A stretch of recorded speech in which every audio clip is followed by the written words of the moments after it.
infarto que no. ¿Ya? Se clasifican estadios, en 3 estadios la diabetes mellitus tipo 1. ¿Ya?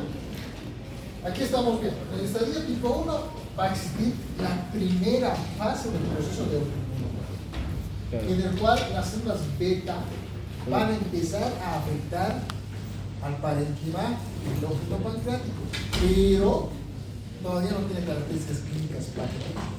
El paciente todavía se encuentra en neuroglucemia, entonces está asintomático. Aquí el proceso diagnóstico es complicadísimo, porque básicamente tenemos que basarnos en que el paciente haya tenido antecedentes familiares del desarrollo de la enfermedad. Técnicamente aquí debería manejarse, ¿cierto? Porque con inmunomoduladores ya regulas el proceso de destrucción del tejido pancreático.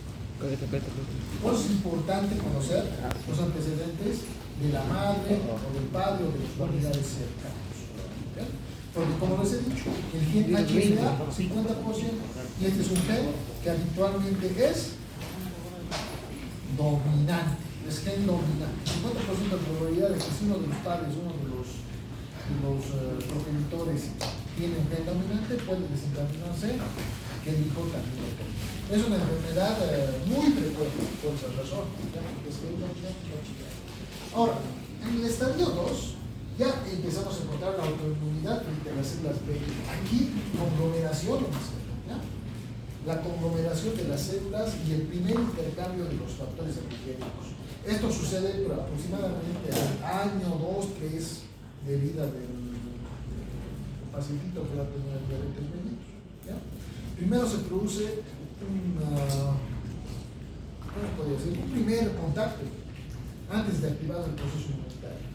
A partir de los 4, 5, 6, 7, 8 años, 9 años, a partir de los 10, 11, 12, 14 años, algunos pacientes pueden inclusive llegar a debutar ya con la clínica, aquí ya se puede observar. Aquí ya van a notar el paciente que ya va a tener algunas características clínicas. Por ejemplo, va a tener disglucemias. Igual, examen laboratorial, aquí ya se toma. La glicemia ya nota que existe elevación de la glucosa. ¿Ya? La tercera fase, el tercer estadio, es cuando ya se presenta un franco estado de inmunidad. ¿Ya? Aquí vamos a ver disglucemia y sintomatología. ¿Qué sintomatología va a tener? Las PES. El paciente va a consumir alta comida, si no pierde peso rápido, no gana peso, bien. Y también va a tener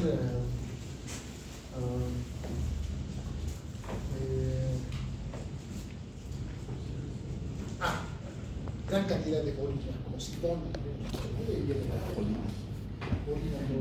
que es una característica cardinal del diagnóstico de la diabetes mellitus. Pues, ¿qué estamos? ¿Cómo se desarrolla? Así suele ser la evolución de la diabetes mellitus. Bueno, la diabetes mellitus tipo es más largo. Esta no se categoriza por estadios. Es más irregular. Aquí estamos viendo cómo es que se desarrolla la diabetes mellitus tipo 2. Bueno, pero diabetes mellitus tipo 1. De la misma manera está. No la previamente, la intolerancia a la glucosa, la diabetes final, desde cuándo empiezan a desencadenarse los factores reguladores amputables, el proceso inmunitario desde cuándo, desde el estadio 2 hasta el 3. Finalmente tenemos ahí los autoanticuerpos para las moléculas que se encuentran almacenando, preinsulina, proinsulina. Y en este caso, por si acaso, en la diabetes mellitus tipo 1 es importantísimo que practicos. Eso es excelente para diagnosticar en especial más que la diabetes tipo 2. La diabetes tipo 2 ya solamente con glicemia ya se conoce, ¿no? Diabetes mellitus tipo 1, ahí sirve el peptidose. ¿Ya? La diabetes mellitus tipo 1 hay una alteración clonal de las células inmunitarias, empieza a producir una liberación desmesurada de células citotóxicas. Sí. Y aparte, los reguladores están ahí inertes. Los reguladores habitualmente disminuyen el proceso inflamatorio o tratan de regularizarlo. Aquí no hay esto. Entonces, la alteración es desmedida, haciendo que el paciente pierda la función pancreática en cuestión de algunos meses, algunas semanas, una vez que se activa el proceso. Este es bien agudo. La diabetes mellitus tipo 1 es más agudo que la de 2. ¿Ya? La diabetes mellitus tipo 1 puedes ver un proceso de descompensación rápidamente, ¿no? En un instante el pacientito estaba normal, un pacientito tranquilo, era un niño inquieto, ¿no es cierto? Pero de la nada ya está letárgico, el peso empieza a orinar, así. De la noche a la mañana, en cuestión de 2 o 3 días ya está descompensado por completo, ¿no? Y que esa es la diferencia, una diferencia importante también del cuadro clínico de la diabetes mellitus tipo 1 frente a la diabetes mellitus tipo 2. ¿Ya? Es mellitus, ¿no? En el caso de la diabetes mellitus tipo 2, lo que tenemos ahí es el síndrome metabólico, ya saben con qué papel cumple los lipopéptidos, las lipoproteínas y el colesterol en la intolerancia a la resistencia a la insulina. Tiene afinidad por receptor, por lo tanto, al generarse afinidad por receptor, pues las células no pueden captar a la vez. Los islotes pancreáticos empiezan a sintetizar gran cantidad de insulina. Entonces aquí tenemos una compensación de las células beta, gran cantidad de insulina. Aquí no hay efecto dentro de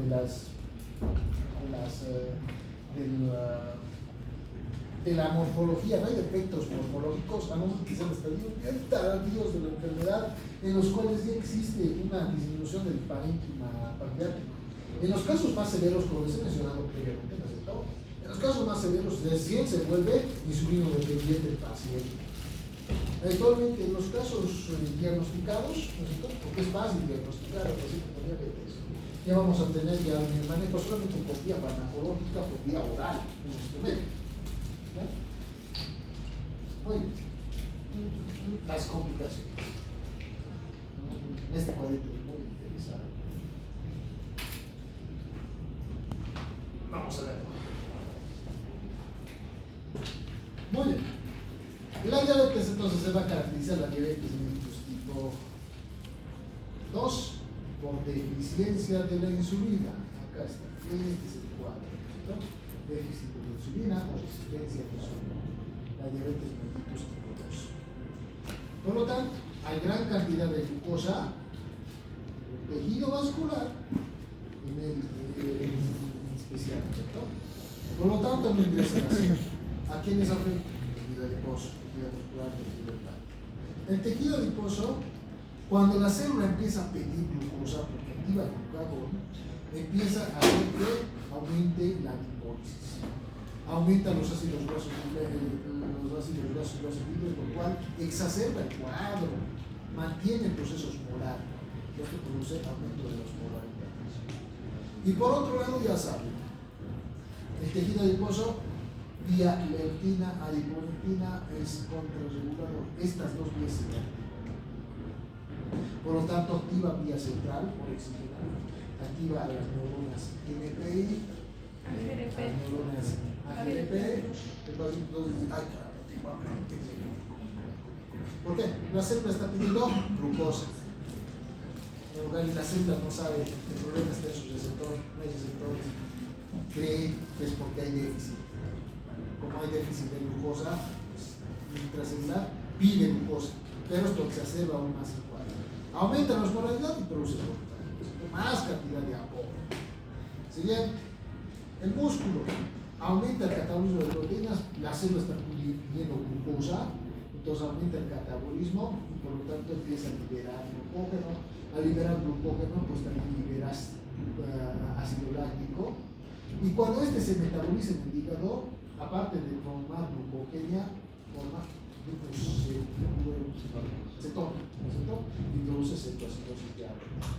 Las características de la cetoacidosis diabética ya saben, un pH bajo, el paciente tiene química de cetoacidosis, tiene la presencia de una osmolaridad superior a, ¿cuánto era?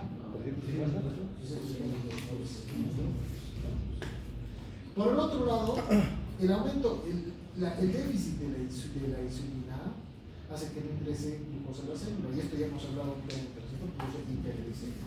Aquí tenemos los cuadros. La cetoacidosis, con el aumento aumento de la osmolaridad produce el coma diabético de la osmolar, se eleva aún más, mayor a 300, pero mayor a 400 milimoles, 350. La hiperglicemia desencadena aumento de la presión en las arterias glomerulares aferentes, lo cual a la larga va a desencadenar lesión glomerular. Produce liberación de glucosa, porque vence la presión. Por lo tanto, el paciente empieza a eliminar grandes cantidades de orina o de urea. Pero el problema es que no elimina glucosa. La glucosa se mantiene porque se reabsorbe, ¿no? Y al mantenerse el volumen, la osmolaridad de la glucosa, pues el paciente, el único mecanismo para manejar la osmolaridad sanguínea derivada, porque los centros quimioreceptores en el cuerpo, cuando ellos están afectados, el paciente se activa el centro de la sangre. ¿También se le la H? Sigue orinando, no orina glucosa. Ahí está. Entonces, parte clínico que ya hemos explicado. Aquí este cuadrito está todo lo que hemos utilizado. Qué interesante. Muy bien. Aquí estamos viendo este cuadrito, por si acaso lo he sacado de su otro librito, también lo tiene a disposición. Este es del IPIN, ¿ya?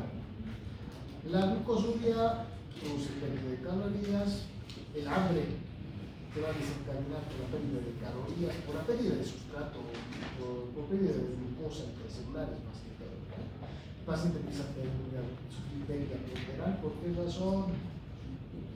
Porque el músculo del hígado empiezan a liberar su sustrato funcional. Esto produce movilización de lípidos, proteínas, acidosis, lo cual produce que el paciente tenga cierto grado de una clínica bien especial que se llama la respiración en Kussmaul. Se escribe Kussmaul. Es un paciente que por vías respiratorias trata de regular la acidez del pH interno, ¿ya? Entonces, ¿qué hace? Inspira y bota poca cantidad de dióxido. Así es, una respiración muy clara. El paciente está inconsciente y está respirando así, de verdad. ¿Ya? Es algo que nos puede servir para identificar esta situación. Ahora sí, ya hemos hablado del coma. Les voy a preguntar, ¿ya? Esta pregunta que les he dicho es pregunta a clase. Les van a preguntar en su examen de grado.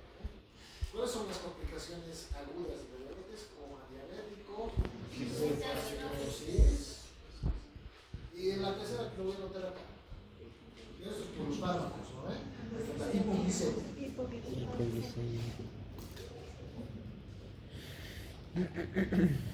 Ahora, sí, las complicaciones crónicas de la diabetes se van a clasificar en dos.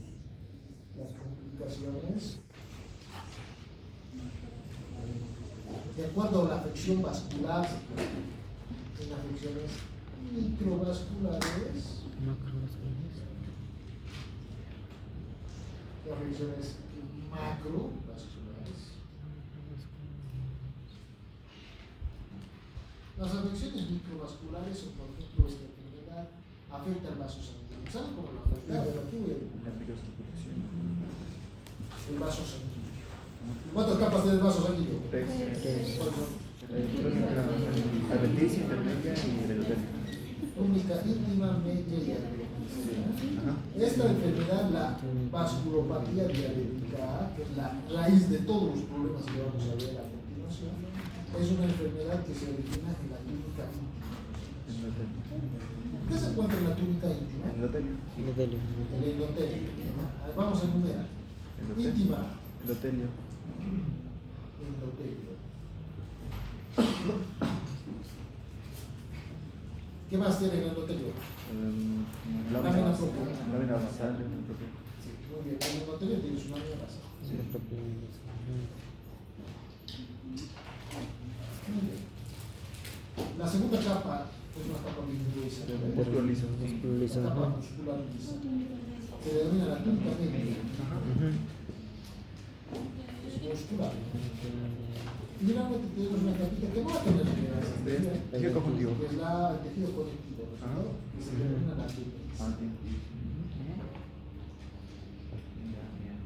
Denso, irregular, colágenoso, también el tejido contigo laxo, ¿ya?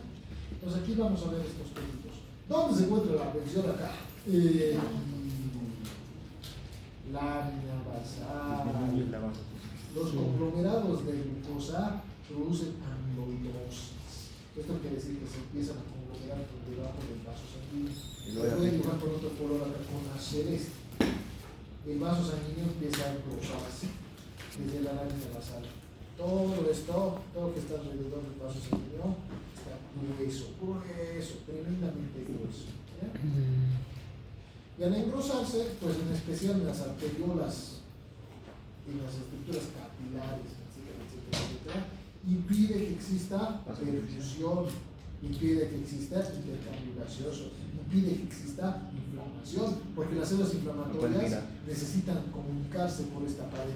Pero como esto es una pared de ladrillo, imagínense que estamos acá en el aula, y digamos que alguien está gritando afuera, en serio, la alarma en serio.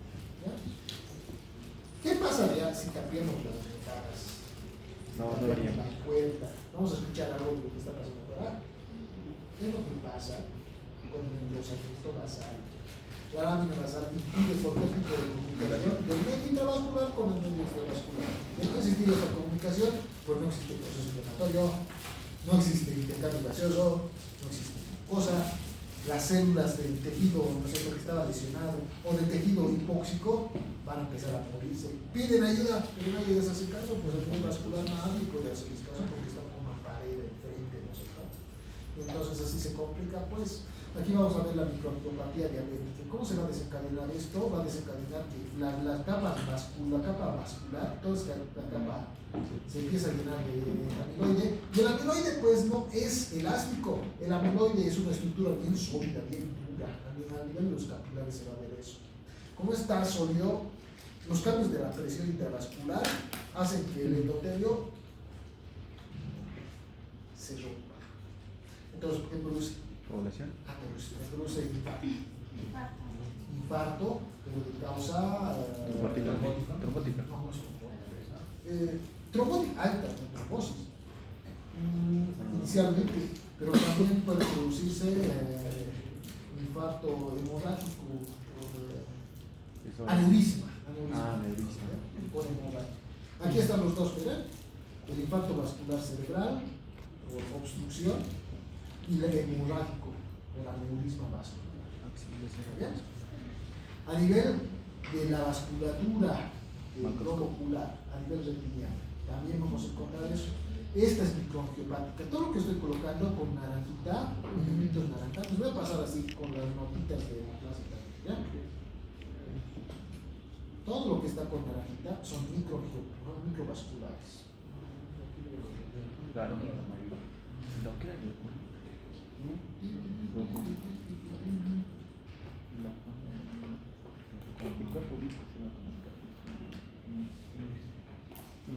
Todo lo que está con naranjita es microvascular.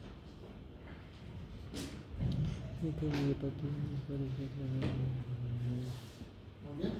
Entonces esto va a producir retinopatía, va a presentar quejas de cataratas y glaucoma. Glaucoma, ¿por qué? Por el mismo efecto, como aumento de la presión trombosis, el flujo venoso se encuentra estancado, entonces empieza a aumentar la presión intraocular.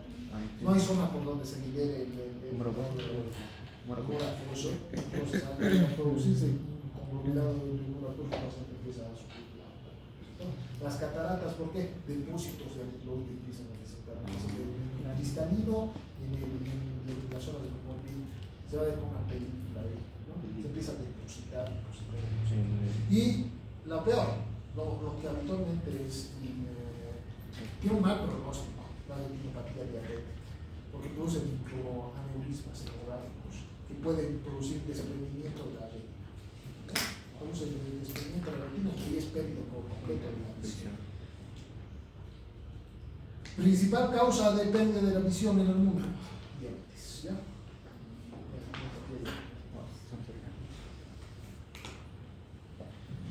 Muy bien. Bien. Otra enfermedad que es microvascular es la nefropatía diabética. ¿Ya? Esta nefropatía diabética se produce por conglomerados también de amiloide en la lámina basal glomerular. El señor entonces empieza a perder espacio para poder transportar sangre y sufre hipoxia y puede desencadenar a la larga necrosis y reemplazo del tejido por tejido cicatrizal fibroso. ¿Ya? Muy bien. Aterosclerosis también, enfermedad, esta es más que todo macrovascular. Esta es macrovascular. También es una enfermedad vascular, pero es macrovascular. El infarto por coronariopatía diabética, ¿ya? Esto también es macrovascular, es de vasostal. Después, tenemos la neuropatía periférica. Esto básicamente se va a desencadenar porque ¿por dónde viajan las citocinas? Pues, si el torrente vascular está incomunicándose, no se puede comunicar con las fibras musculares, no se puede comunicar pero con las conocidas neuronales, las citocinas no pueden activar el proceso de algo que no pasa que empieza a tener alteraciones. En algunos casos son parestesias, alteraciones sensitivas, en otros casos pueden ser incluso motoras, el paciente empieza a temblar, tiene con neuropatía motora. Además puede desarrollarse que el paciente empiece a sufrir cambios dentro de la musculatura visceral. Pues estamos viendo aquí este ejemplito de la neuropatía autónoma a nivel de la vejiga, el paciente no puede controlar, no puede eliminar por los propios medios. Y la más característica acá, la patología más popular, por la cual los pacientes se asustan con la diabetes, que va a ser el pie diabético causado es una patología macrovascular. Esto produce taponamiento aterosclerótico de grandes componentes, de partes importantes de estructuras vasculares que perfunden órganos distales.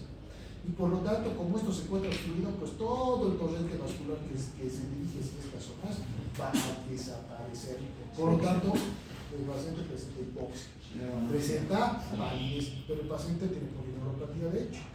No siente dolor, no siente extremidades, no siente nada. Está tranquilo, pero sí, igual. No hay sensibilidad, se complica. El paciente después de varias semanas de ciencia se asusta, caramba, un hueco ahí. Y entonces le dice, pucha, está dentro, todo perdido, no se quita todo micrótico. Forma proceso inmunitario inflamatorio. ¿Por qué? Porque es una herida abierta, entonces ahí han hecho su agosto, no sé, las bacterias se empiezan a consumir. Justo por eso de las bacterias, doctor, es el mal olor, supongo. Por eso es. Tejido sin inmunidad, las bacterias son las primeras que van a favorecerse de eso. Las bacterias van a llegar allá a raudales, van a empezar a colonizar, van a empezar a infectar todo el tejido necrótico que no tiene inmunidad, pues está todo cubierto. Las células están pidiendo ayuda, pero no llega, pues la inmunidad está cubierta por una pared de concreto. No le hacen caso. Entonces así se pierde parte del tejido, entonces hay que hacer la resección del tejido. En algunos casos llega incluso a perder el paciente tejido celular subcutáneo, llega incluso a perder, empezamos a encontrar la presencia de necrosis o absceso óseo, ¿no es cierto? Osteitis, osteotendinitis, que quiere decir que ya pues, se va a perder el hueso, ¿no es cierto? Y en el hueso pues ya es más complicado tratar un proceso inflamatorio porque los antibióticos no llegan al hueso, un jarabe bien fuerte tiene que ser para llegar al hueso.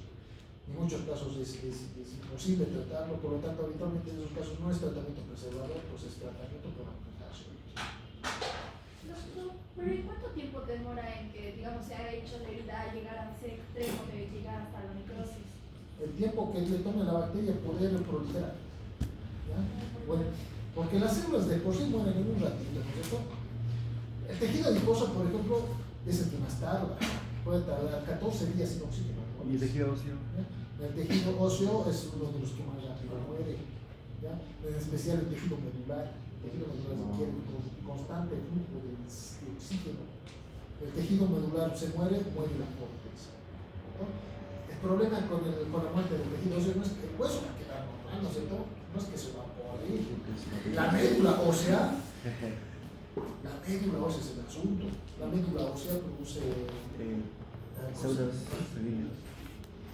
necrosis. Y entonces eso es un caldo de cultivo, pues. Ahí va proliferando las bacterias, no hay cómo llegar hasta ahí. Los antibióticos, como lo he dicho, no llegan. Entonces por eso se tiene que hacer una restricción. Y es una restricción bastante importante. Porque tienes que tomar un área de seguridad de probablemente el existido proceso inflamatorio también y curar todo eso con antibióticos y antisépticos locales. Van a ver, hay hartos casos de Una pregunta, sí. doctor, ¿y cuáles serían las recomendaciones para llegar a prevenir esa sequedad, grietas o infecciones? En el paciente con diabetes, todo el tiempo tiene que revisarse. El paciente tiene que tener un control todo el tiempo de cualquier lesión. ¿Sí? Eso es algo que tienen que decirles a los pacientes. O sea, cuando ya tienen desarrollado la neuropatía diabética, el paciente tiene que estar ojo a visual. Cualquier lesión chiquitita, por pequeña que sea, requiere tratamiento antibiótico urgente, porque el mecanismo inmunitario no tiene cómo poder solucionar. ¿Cómo? Se presenta esta enfermedad no se va a presentar coincidencialmente. En el torso no se presenta.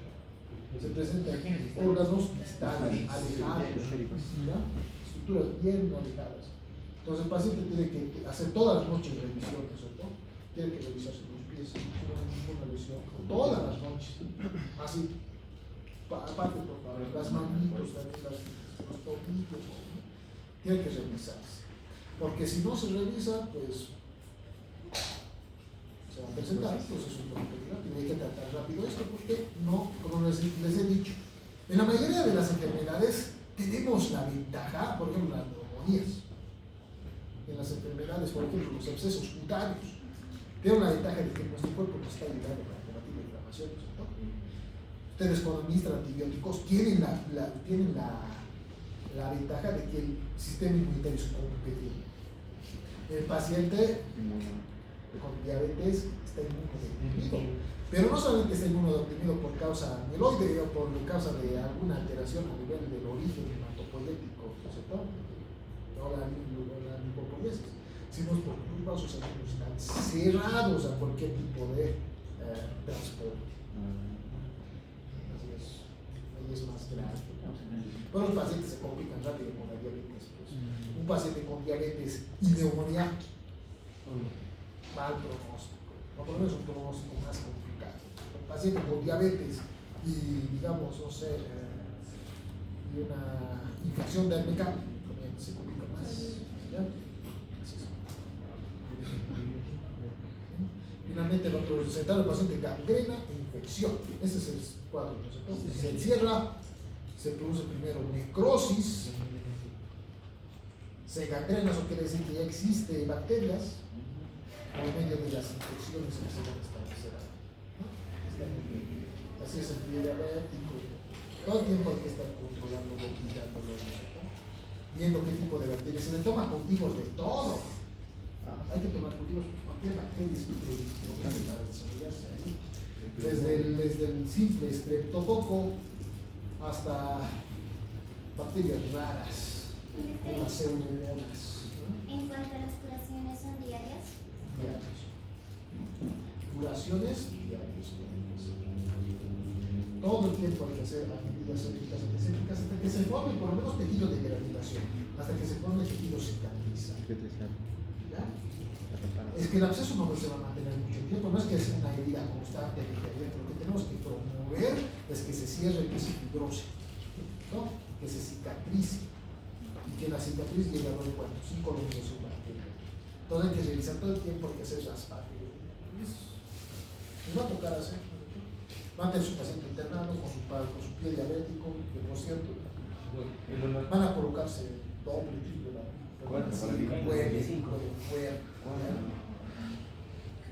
porque hay un montonazo de bacterias que pueden atacar. Ahora, lo que tienen que hacer es revisar constantemente la herida. El paciente, evidentemente, cuando tiene el pie diabético, tiene que estar interno. ¿Ya? Entonces tienen que revisar la herida, todo el tiempo tienen que revisar que no esté infectado, tienen que hacer como ver tejido de granulación. Si tienen procesos de costras o procesos ulcerativos, se toman muestra todos los días. Lo que tienen que hacer es raspar hasta que sangre y se crea el proceso de coagulación y nuevamente cubrir con los antisépticos diariamente.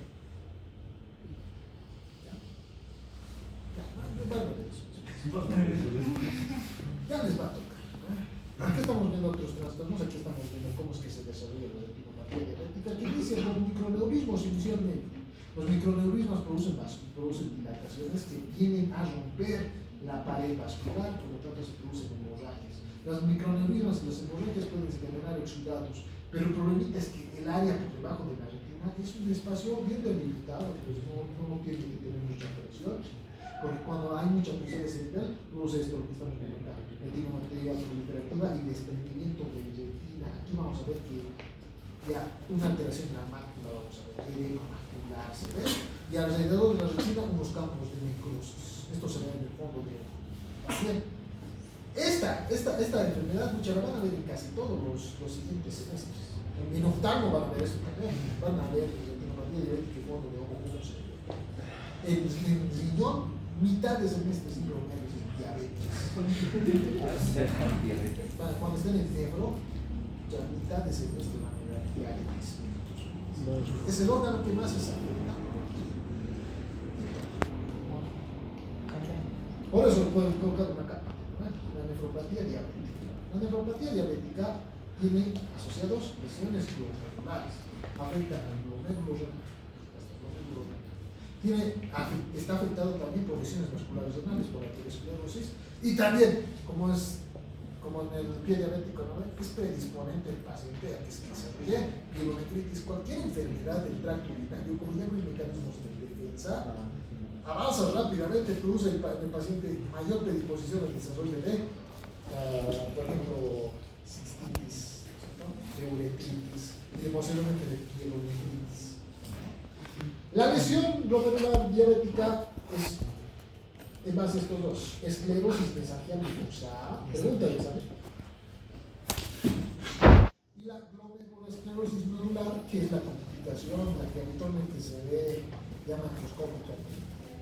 Esta también se denomina la enfermedad de Kienster-Wilson. ¿Así se ve? Ahora sí, vámonos a la patología. Esto, lo que estamos viendo acá, ¿vean? Es la insulinitis. Aquí estamos viendo un montonazo, estas celulitas, miren, aquí está magnificado. A ver, permítanme, les voy a mostrar con rojo. Estas celulitas que estoy colocando, estas celulitas que estoy mostrando, que están agrupándose, ¿cierto?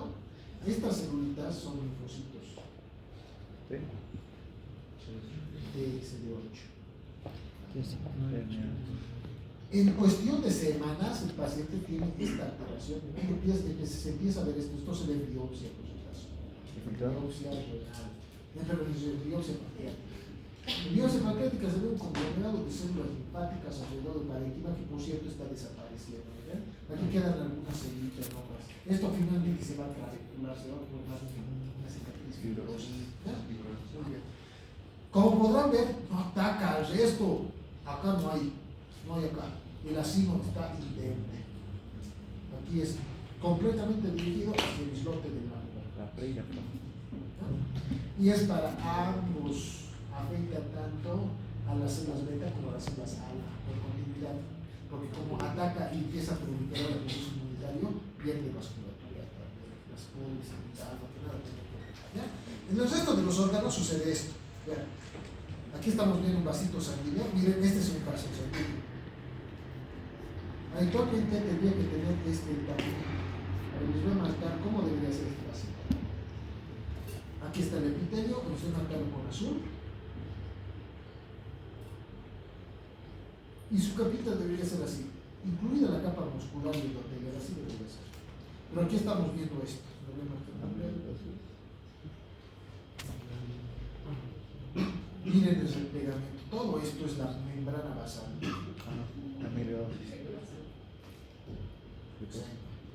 No les mentía cuando les dije que la relación vascular con el tejido intersticial se vuelve una pared de concreto. No hay forma de que este vaso sanguíneo pueda transportar oxígeno, pueda distribuir oxígeno al tejido.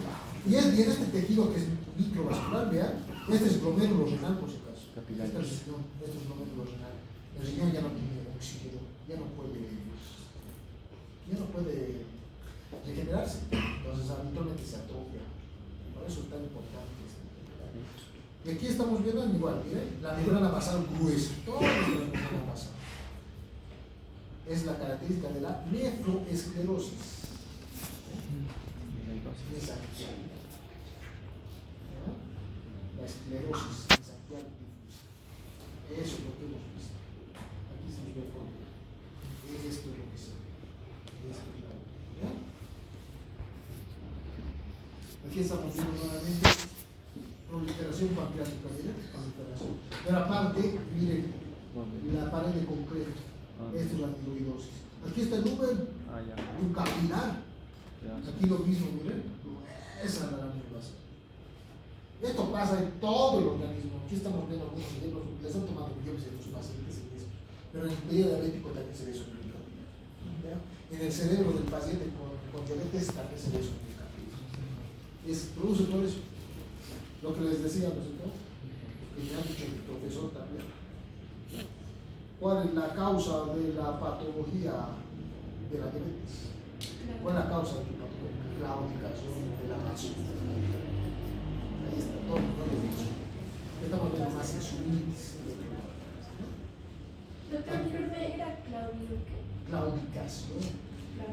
Cuando empiezas a fallar, ya no te puedes compensar. Claudica la vasculatura.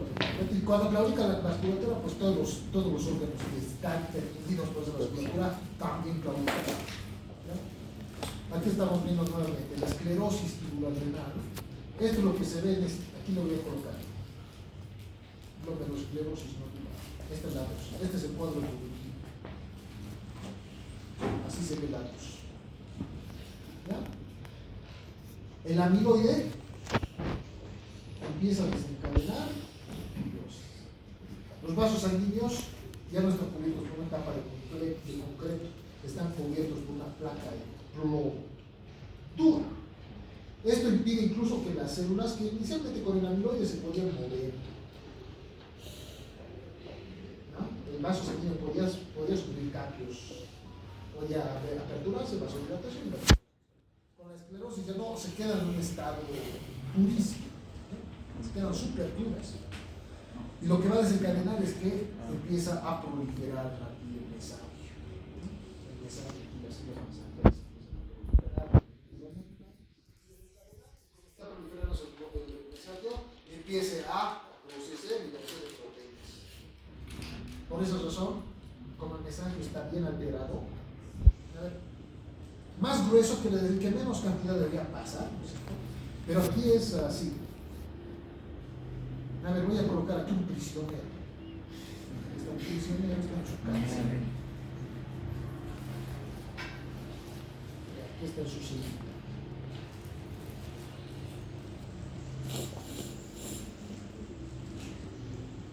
Ya por esas rendijas no pueden pasar. Esa es la función del mensaje. Las proteínas grandes no pueden pasar gracias a la membrana basal y a la capa formada por el mensaje, por la célula mensajial, que es básicamente una célula y además el podocito. Forman la barrera de filtración. Ahora, más grueso no quiere decir, caramba, más barrera para que pase, entonces no hay filtrado molecular, no quiere decir esto, que es el prisionero. Y las fibras de colágeno, las fibras que van a encapsular esta zona, se empiezan a regular así. Entonces, ¿podrá pasar o no podrá pasar? Sí, puede. Entonces el paciente empieza a sufrir proteinuria. Y así es como se desarrolla la insuficiencia renal crónica asociada a diabetes por una enfermedad vascular que produce esclerosis, y la esclerosis produce alteración mesangial, esclerosis glomerular y afección renal. finalmente se va a ver así. ¿Ven? Todo tejido que se ha perdido se empieza a fibrosar. Todo esto es fibrosar.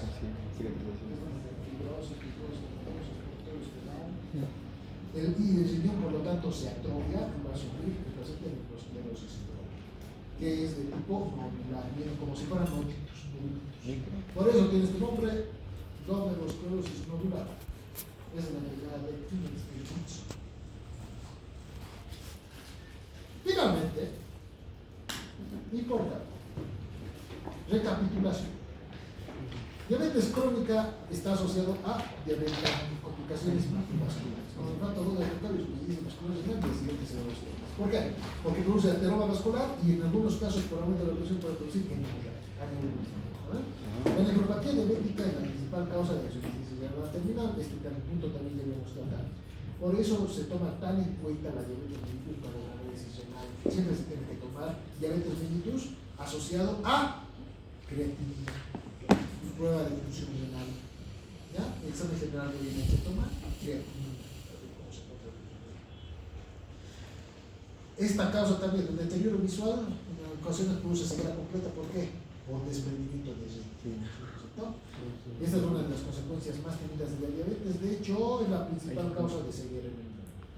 Y la neuropatía diabética puede provocar daño en el sistema nervioso central, lo cual produce alteraciones periféricas, autónomas y daños citosensitivos motores. El paciente deja de sufrir, deja de tener esa función motora habitual, no sé todo, ya no puede producir la diuresis. El paciente empieza a sufrir globo vesical constante, ya no se contrae, el paciente empieza a temblar, empieza a sufrir un proceso de polineuropatía motora, o simplemente siente un dolor que no se quita, en el caso de la parestesia diabética. ¿Ya? La neuropatía diabética también puede venir por ahí.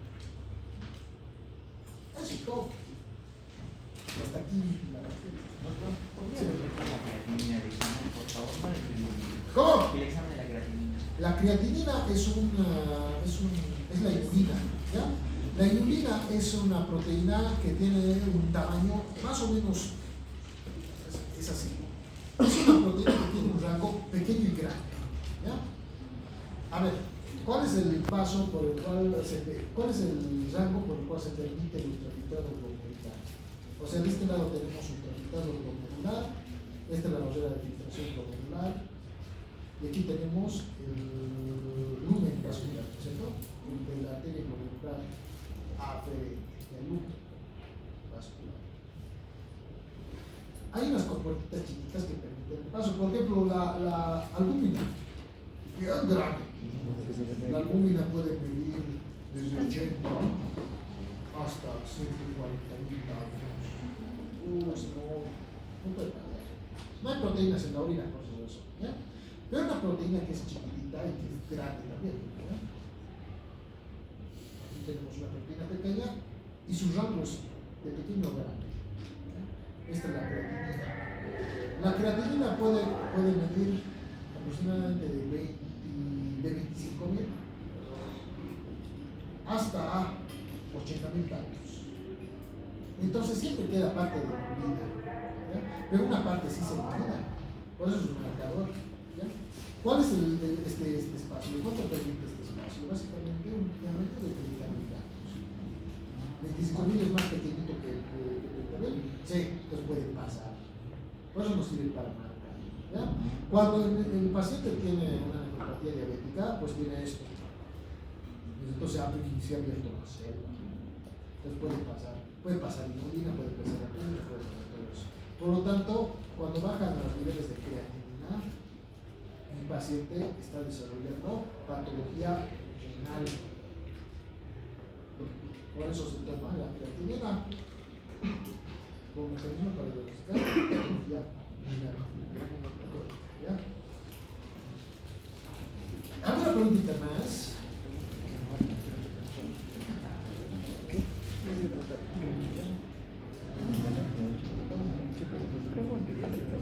¿No? Ya. Muy bien, tráiganme sus álbumes, los que han participado.